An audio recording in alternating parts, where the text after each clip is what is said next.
The wilderness can seem like a place where you have no identity, where actually there's nothing there, because wilderness sounds like it's empty, vacuous space. But actually, the wilderness, the exile, is where you discover what it really means to be you as a people. For instance, Pink's lyrics in one of her songs, I don't know where I'm going far from here. That should be enough. Just knowing that this is no longer enough. I think the exodus is necessary because it's where we discover what we really are and who we really are. Pre-colonialization, we were flourishing civilizations that were thought leaders. We were spiritual, scientific, astrological leaders in the way that history has been built. You know, there's white supremacy and black and brown inferiority. So in order for that white supremacy to continue, it relies on black people believing that they are inferior, that they are not leaders, that they are not good enough. There was a guy called ALFRED, the Cowfoot Prince. He's a griot from Sierra Leone, and one of the things he said is to live in the diaspora, we as black people are ultimately out of our minds.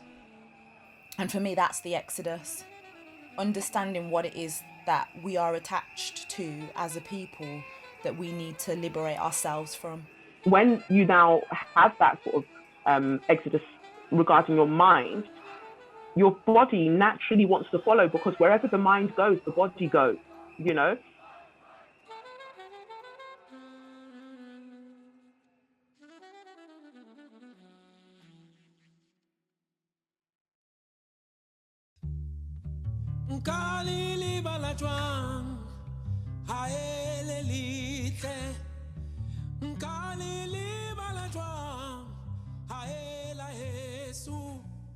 I think our God is there in the space between, like, breathing in and breathing out, you know, like the in-between space. That is where our God resides, and this is why breath keeps being taken away from us, and we see videos that kind of traumatize us where breath is being taken for the final time, because that is where our God resides. You know, part of the enslavement and oppression of black people was changing the narrative about who we were in relation to God. So, you know, Bibles were created and the Exodus narrative was taken out because people knew that if the enslaved read that, they would know that by the second book of the Bible, God was a liberator of the oppressed, and that was too powerful a narrative for the enslaved to have. Audre Lorde talks about the fact that, you know, in this litany for survival, that we were never meant to survive. And that is that realization. When you hold on to that, you realize that every space between each breath is a victory. One of the things I do often as a black person is ask God, you know, where were you when we were enslaved? Where were you when we were taken captive? Where were you when we were oppressed? You know, where were you for George Floyd? Where were you for Stephen Lawrence? The reason that we say healing isn't linear is because healing doesn't stay trapped to one dimension or one timeline. So that means by the work that we are doing now, right now in this moment, having this conversation, an ancestor from 500 years ago could be receiving the energy of that healing, because somewhere in their God self, somewhere within them, in their spirit that doesn't know time or space, they know that something has been healed.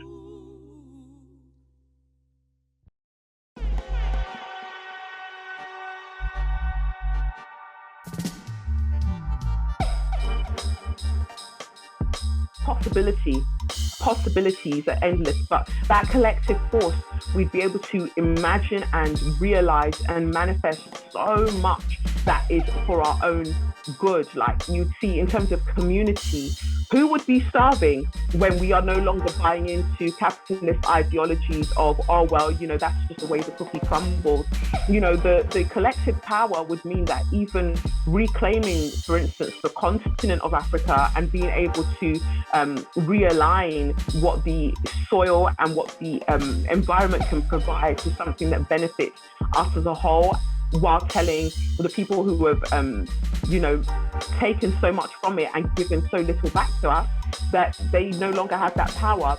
It would also economically shift what's happening around the world. Stock markets, everything would fall. So what we know in the material sense would dissolve, and what we know in the spiritual sense, where we are all kind of spread out but we come together with it, would become more solid, more robust, and able to withstand pushback. For example, we got the black pound concept. The reason why that is so powerful is that every other community does that than us, except for us. How long does a pound stay within your community? 6 hours, right? But you got to understand the supply chain. If we don't have those structures in place, this supply chain, then we can't be building ourselves up. And I feel like, again, being separate from other communities will allow us to build that up from scratch. Our power would be immense, and that's what people are scared of. People who identify as women could express themselves freely. People who identify as men could express themselves freely without these useless binaries. And if somebody said, I actually just don't want any of the terms, they would be embraced and celebrated too within those dynamics. Part of the limits of our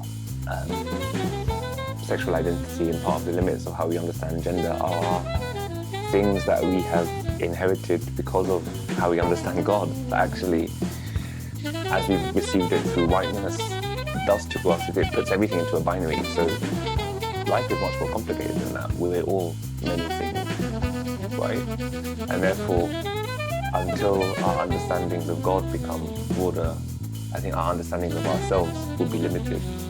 There are dances which are still around today which connect your mind, your body, and for example, your snake of life, your spine, your rear end is the moon, your chest is the sun, and a lot of the things that we see right now which have turned into things like twerking, which were originally celebrations of our cosmology within our body.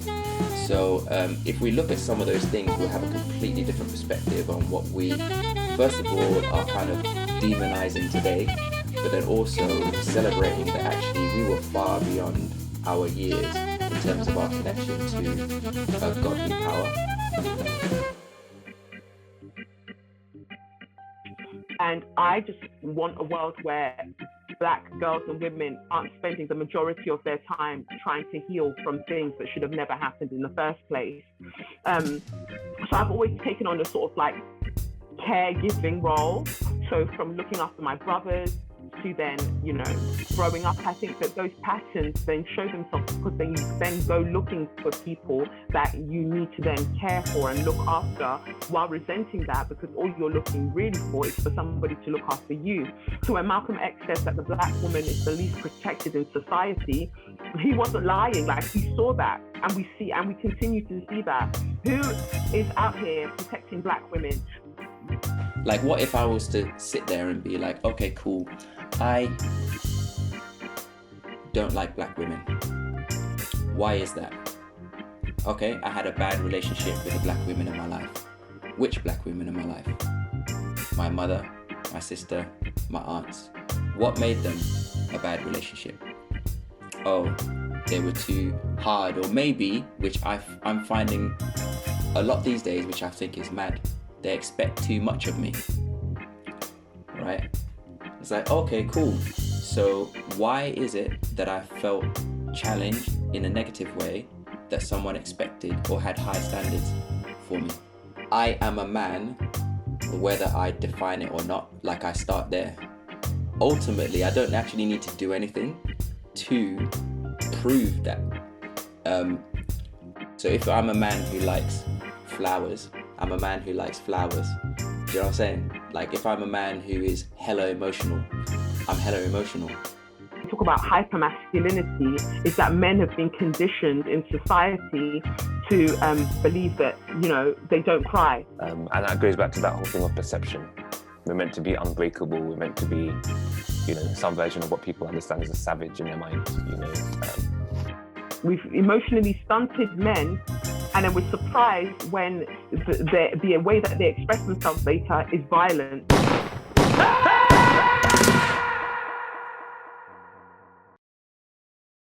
death has meant a kind of freedom that kind of saddens me in a sense. I think because it's, when I think about what death should mean in the Christian context, I think, you know, what we're promised in Christian faith is life before death, but actually, for so many of us as Black folk, life has been seen as starting at death. Even death has been shaped by white supremacy for us, because death has had to become a symbol of freedom. And I don't think it was meant to just be that. And there's an interesting thing there for me about, you know, whether we allow whiteness to shape our understandings and image of eternity. That if death is about freedom and release, then we have allowed whiteness to enter eternity for us.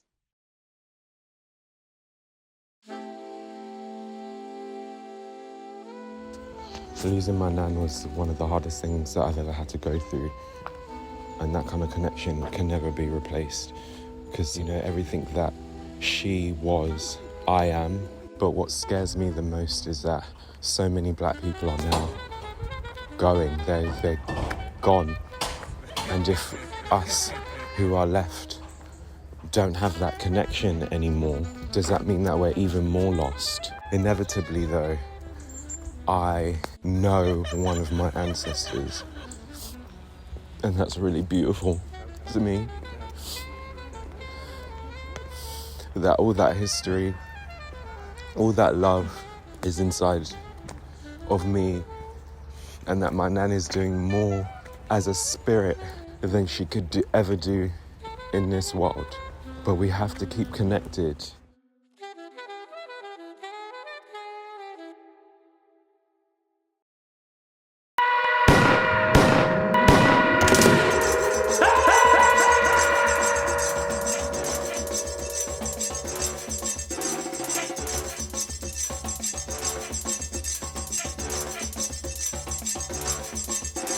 I often think of my ancestors, those people that decided that enough was enough and that they were gonna fight for their freedom.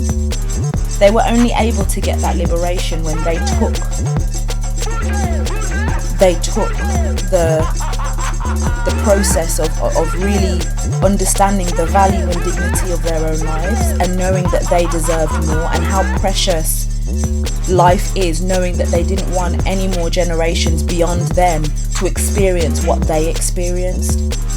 That's what I'm talking about. And all it took was for one person or a group of people to say enough is enough, you know? But that took a sense of a real understanding of compassion for one's life. Because if they were not compassionate towards their own lives, then chattel slavery would still continue now. The transformation wasn't in the burning down of the plantations. The transformation was when they were in their huts or when they were on the fields and they were sat there and they were like, you know what? They're looking at the calluses on their hands. They're going through all the things that they've gone through in the day or whatever it is. And they said, no more. My life is worth more. And that's the transformation.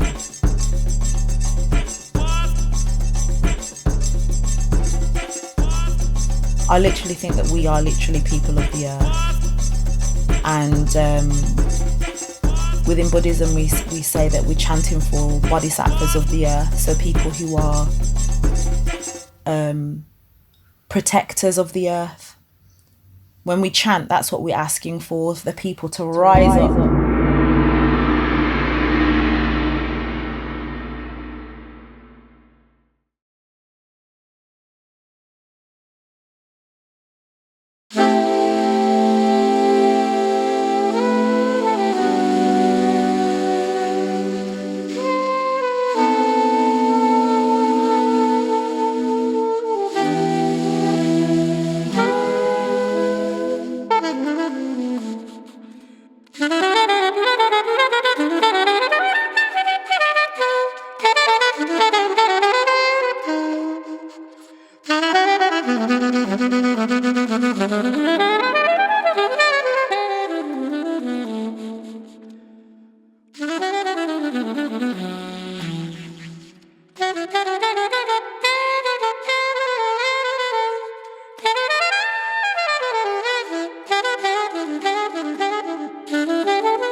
Bye.